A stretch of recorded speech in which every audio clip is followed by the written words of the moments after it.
Superman eyed the pony across from him carefully, ready for any sudden movements. He didn't know who she was, but her last attack had almost hit the fillies.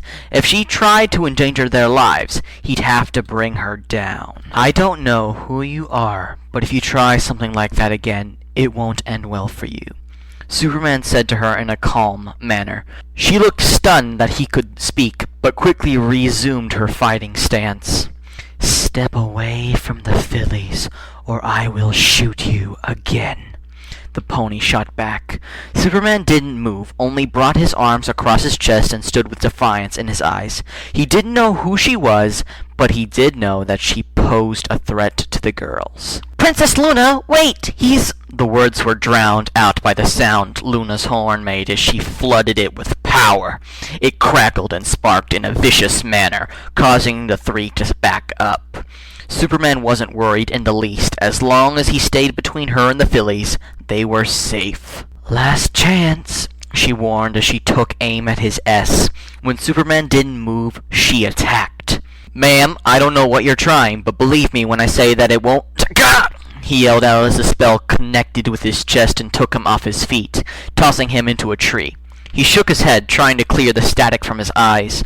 After the static cleared, he slowly got back up to his feet, eyeing the pony carefully. That felt like magic. "That settles it. I have to get serious now," he thought to himself as he walked back in front of the fillies. The spell had hurt, but he had endured far worse in the past with Captain Marvel and other magic wielders. But the fact that there were creatures in this land that could use magic worried him. He would have to be even more alert than before. He crouched low and prepared to rush the pony, trying to control himself to a level that would end her in a single hit. She seemed surprised that he had brushed off her attack like it hadn't affected him, but she too had crouched lower and was preparing her next blast. It would be easy enough to dodge. All he had to do was "Stop!" The three fillies cried out, placing themselves between Superman and Luna. Both looked at them in surprise, before glancing at each other warily. After a brief staring contest, Superman slowly rose out of his fighting stance. Luna looked at him for another moment before she too went into a neutral stance. She asked the first question. "Scootaloo, do you know this creature?" She asked in a wary voice, never taking her eyes off of him. He did the same, waiting for her to try and move against the fillies.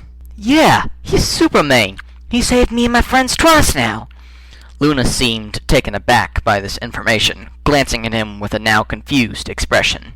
"So, he wasn't attacking you?" she asked at last. All three fillies shook their heads and pointed to the twigs. "No, it was them Timberwolves. They attacked us." Luna was really confused now. She had been certain that the odd creature had been responsible, but these fillies wouldn't lie to her. She took a moment to think, deciding what she would do next. After mulling it over, she walked past the three and straight over to Superman, who raised an eyebrow at her as she approached. "Creature, I have treated you unkindly. I thought that you were a beast, but if what these fillies say is true, then I should be thanking you. I do not know if you will accept it, but I apologize," she said before bowing. In all honesty, he hadn't been expecting that. He didn't know how to respond, but movement out of the corner of his eye caught his attention. Brief announcement. Luna is best princess. Now back to your regularly scheduled program. "Move!" he yelled, pushing Luna out of the way. The pieces of the Timberwolves that he had destroyed had reformed together to create a giant wolf. A massive bark claw slammed into Superman's chest, but the wooden claws didn't even faze the Man of Steel. He grabbed the paw and snapped it in two, causing the massive Timberwolf to howl with rage and back up. Superman opened his eyes, as far as they could go before he unleashed his heat vision upon the beast, letting waves of insane heat wash over it. The lumber wolf screamed as the intense heat waves completely vaporized it. Within seconds, Superman had reduced it to ash, leaving a small burning pile where it had once stood. "Well, that was interesting," he said with a smile as he turned back to the jaw-dropped ponies.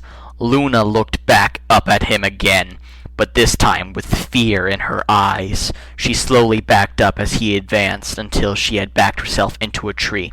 He smiled at her antics and held out a hand.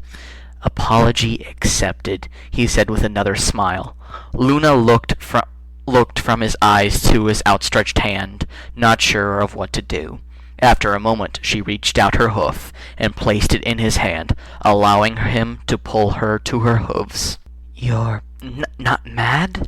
she asked. Superman chuckled. "From what I can tell, you heard the fillies cry for help and came back down to investigate. When you saw the three of them backed into a corner by me, your instincts took over and you attacked what you thought was the attacker. Am I right?" he asked her, raising an eyebrow. She nodded her head with a bit of a blush. "Announcement, adorableness! As for you three, what were you doing in the forest at this time of night?" he asked the three of them. "Well, after being saved by you, we spent the rest of the day building a catapult, but we didn't get to test it. And who builds a catapult without testing it?" Scoodaloos asked innocently. Superman put his hands to his head and started to rub his temples, not believing that these fillies could get in so much trouble so quickly. Luna took this lull in the conversation to speak. "They called you Superman. Is that your name?" Luna asked. Now she was no longer in, quote, kill mode. She was curious to learn about this creature in front of her. Hearing his name mispronounced again, Superman sighed and rolled his eyes. "No, it's actually Superman. These three keep calling me Superman for some reason," he explained, glancing back at the three. "So, Princess, may I ask for your name?" "Oh, where are my manners? My name is Princess Luna of the Night, and one half of the rulers of Equestria," she said with a slight bow. Superman perked up at hearing this. Co-monarchy? He had seen enough monarchies in his time, but he had rarely come across a co-founded one. Luna looked at the small patch of fur he had on his head, along with the odd shaping of his face. Superman noticed that Luna seemed very interested in his outfit. When he pointed this out, she blushed and stammered out her question. "It's just, I've never seen clothing like this before. Where do you come from?" Superman wasn't sure how to answer that. Did she mean where he was born, or where he lived? He assumed she meant the latter. "I come from the planet called Earth, which is very far from here." Luna nodded in interest, thinking of more questions to ask. "How did you get here?" "My ship blew a fuse while I was traveling above your planet. Now I can't seem to find my ship, so until I do, I will remain here." Again, he could easily just fly home, but he wanted to bring the ship back with him. Also, there was a lot of danger in this new land, and a lot of ponies seemed to be in trouble, often, and Superman always helped those who needed it. Brief interruption. Earth seems to always be in trouble in the Superman universe, so he's temporarily abandoning his planet for another planet for sake of a hunk of metal. Just a thought. Incredible. You have a vessel that is capable of interplanetary travel? Do you use it to fly around in the galaxy? Luna asked, becoming more and more interested in the Superman. "Actually, I don't need it to travel the galaxy. I was using it to help convey equipment to a distant space outpost and to find new civilizations. Like this one, for example." Luna wanted to ask more questions about space, but Sweetie Belle yawned and placed her head on the ground. The other two ponies had already fallen asleep. Luna and Superman looked at each other. "It is late. I should probably get them home. It was nice meeting you, Superman," she said with a small smile. Superman smiled at the joke. "And you, Princess." Luna used her magic to place the fillies on her back, but Superman stopped her before she could take off. "I have a favor to ask of you. Please don't tell anyone else that I'm here. I'll reveal myself in time, but for now, I'd rather not have that attention." Luna nodded with a smile and left off into the night, her thoughts still on Superman. He terrified her. That much was certain. Her magical blast should have incinerated him into ashes, but he shrugged it off as though it were nothing. Then there was that heat vision of his. He had completely vaporized that lumber wolf. One blast, it made it look easy. But despite all his power, he still had a smile. That made her feel safe, and he seemed to be really nice. She had blasted him into a tree and attacked him unfairly. Yet he had forgiven her and accepted her apology. And the CMC trusted him completely, so maybe he wasn't some pony to be feared, but she didn't trust him completely. As Luna flew off into the night to the CMC's homes, Superman flew off into space to recharge, preparing himself for the next day. Ponyville was in a state of excitement. As the sun rose on the town, the annual gardening competition was beginning, and all of Ponyville was abuzz about it. Ponies of all species had gathered for the event. Gardeners from all over Equestria had come to participate, because this was the chance for the greatest gardeners to make their claim for glory. As ponies prepared for the competition, a certain mare was doing her best for her roses. Okay, the volcanic soil did help my roses grow a little better, but I don't know if it will be enough to dethrone Applejack, she muttered to herself. Roseluck had tried for the past 3 years to get her roses to outperform Applejack's apples, but the apples knew how to make their crops truly great, so Roseluck hadn't won yet. Besides Applejack, there was also Carrot Top. Her carrots were a leading contender as well. Over at the apple stand, the CMC, Rainbow Dash, and Twilight were giving AJ a pep talk.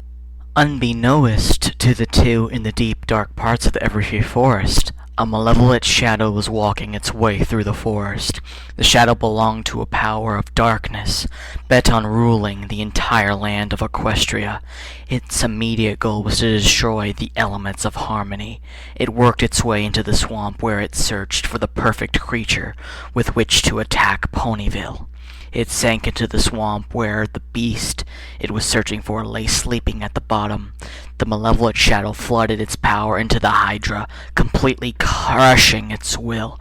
It opened its eyes, fro the energy force, but did not arise from the swamp just yet. Tomorrow would be the perfect day. Better yet, how about today? Okay, Applejack, you got this one in the bag. Remember, your apples are the best produce around, Twilight told her friend with confidence. AJ chuckled to herself and continued to look for the best apple to present to the judges. I know that, Twi. My apples have won every year. Why would this one be any different? My sister's apples are the best around. There's no way you'll lose, Apple Bloom exclaimed happily. The other two nodded as well. It's too bad my sister had to go to Manhattan along with Fluttershy and Pinkie to show off that new fashion line. They're going to miss a great festival, Sweetie said with a smile. Your family's apples look great as always, Scootaloo said, looking over the produce. Yeah, your apples are almost as cool as me. Wait. What I meant was, you have the best produce around, Rainbow Dash said with confidence. Attention all entries in the 10th Annual Gardeners Competition, a loudspeaker blared. Please bring yourself and your produce to the judging arena. Mayor's voice echoed from over by the stage. Ponies had circled around the judging area, each of them rooting for their hometown hero or favorite. Applejack nodded to her friends and grabbed her prized apple, heading for the judging table. Once she was there, she placed her apple next to multiple other entries. She spied Roseluck next to her and walked over. Howdy! Your roses are looking pretty good. I might just be in trouble this year, she said with a chuckle. Roseluck smiled at her. Yeah, maybe this year I'll actually stand a chance against you. The two laughed together as the judges approached the table. As they started to examine another pony's pumpkins, Roseluck looked around in confusion. Hey, Applejack, did you feel the ground shake a little? AJ looked around for a moment before shrugging. I don't feel anything, she said with a shrug. Roseluck looked around and shrugged as well, figuring that she had just imagined it. The judges walked over to where Carrot Top was and examined the carrots with interest. Roseluck and Applejack waited patiently for their judges' turn to move on. Boom. This time both Roseluck and Applejack looked around, both of them having felt the shock wave. The other ponies were too caught up in the competition to notice, but something was very wrong. Twilight and Rainbow Dash also noticed and started to look around. The CMC didn't feel the shockwaves, but seeing that both RD and Twilight were upset made them nervous as well. Boom. Now other ponies were starting to look around them as well. The shake had knocked off some of the produce, but the judges hadn't noticed or just didn't care. The judges had made it to Roseluck's Rose and looked at it with very impressed faces. Then they moved over to Applejack's apples, where their faces grew into smiles. They finished judging the other produce and walked back to the stage. They whispered into Mayor Mare's ear and sat back down as Mayor Mare took the stage. We have our winner! The winner of the 10th annual Gardener competition is... Hydra? The ponies looked around in confusion at what Mayor Mare said, before looking behind their seats at the monstrous sight. A massive hydra, twice as big as the normal one, was lumbering towards the village. All ponies took one look at it and fled for their lives. Applejack, Twilight, and Rainbow Dash fought through the crowd of screaming and fleeing ponies to get a better look at the hydra. It was a deep black instead of the normal yellow color. It had green eyes with black smoke coming out of each head. Each of its 4 heads looked at where the ponies were fleeing, and each head opened its respective jaw. Boom! 4 bolts of darkness shot out of the hydra's mouths, creating a wall of fire where the ponies had been trying to escape. It roared into the sky, and dark clouds formed over the town. It started to unleash blasts of darkness on the buildings and the streets, just barely missing any pedestrians. Twilight watched the situation with fear and turned towards the hydra with rage. Rainbow Dash, go high and keep it distracted. Applejack, you and me are going to go for the legs. Go! Rainbow Dash shot into the sky and flew straight for the hydra's eyes. It roared and tried to bite down on her, but she got to the side in time. Applejack brought out one of her ropes and Twilight supercharged it with magic. The two started to wrap up the hydra's legs, making it impossible for the hydra to move them. It lifted one of its feet and toppled with a crash, and face planted into the town. Ha ha! Take that! Rainbow Dash exclaimed as the ponies of the town started to celebrate. But before any party could start, the hydra roared in rage and broke the magical bonds on its legs and pushed itself back to its feet. Twilight tried to use a knockout spell on the monster, but the dark energy protected it from the magic. That's not good! Twilight whispered as Rainbow Dash took flight. She charged back towards the creature's eyes, but it had learned from its first experience. When she got close, it made a fake attempt for a bite and waited for her to dodge. When she did, it spun its 4th head around her face and let loose a massive roar. The roar was powerful enough to send her flying across the skies of Equestria, miles away from the fighting. Twi, what do we do? Applejack asked. Twilight tried desperately to think of a plan, but the hydra gave them no time to think. It fired another volley of darkness towards the 2 ponies, forcing them to flee. While they ran, the hydra started to stomp on the town. Buildings were crushed underneath its weight, and monuments were destroyed. Applejack and Twilight ran to the library and ascended to the top, using the high ground to formulate a plan. Alright, from what I've seen, this creature runs on dark magic. We need to find a way past its barrier of darkness if we hope to get a shot in. Applejack nodded and looked back to where the creature was stomping around. Her eyes grew wide with fear as a terrible realization befell her. Where's my sister? She whispered to herself. Twilight's eyes grew wide as well, and the two started to look around for the CMC. The fillies had found themselves in the worst possible place, right underneath the hydra. The 3 could only look up in terror as the creature glared down at them and snarled. The 3 ponies beneath it had the scent of the elements of harmony, and that made them targets. It slowly lifted its foot above the fillies, casting a dark shadow over them. The 3 closed their eyes and braced for the end. But at the same time, they all cried out, Superman! Not far away from Ponyville, Rainbow Dash had recovered from the ride on which the hydra had sent her. She shook her head and snarled, That stupid hydra thinks it can get the best of me. I'll pay it back 10. Then R.D. heard the scream of 3 frightened fillies. She looked over at Ponyville in fear, only to find her fears confirmed. The hydra was about to bring its foot down on top of the CMC. No! No! Rainbow Dash screamed, blasting off at Mach 1 towards the Hydra. She flew as fast as she could, but she could tell that she wouldn't make it. She poured every ounce of speed that she could into her wings, but the Hydra was already bringing its foot down. She wouldn't make it. She wouldn't... Boom! Rainbow Dash was blown out of the air as a red and blue blur passed right by her and straight towards the Hydra. RD balanced herself with her wings and looked at the blur in confusion. Turning around to see where it had come from, her jaw dropped as she realized that there were 12 sonic rain booms in its flight path. With a new fear gripping her heart, she slowly turned back to where the Hydra was. The ponies of the town screamed as the Hydra brought its foot down on the CMC with a boom. Applejack and Twilight looked on in horror, tears starting to fall down their faces. "No," Applejack whispered. The Hydra let out a roar of victory, shaking the entire town. Ponies started to cry along with Applejack and Twilight. Then the Hydra stopped roaring, and it looked down at its feet in confusion.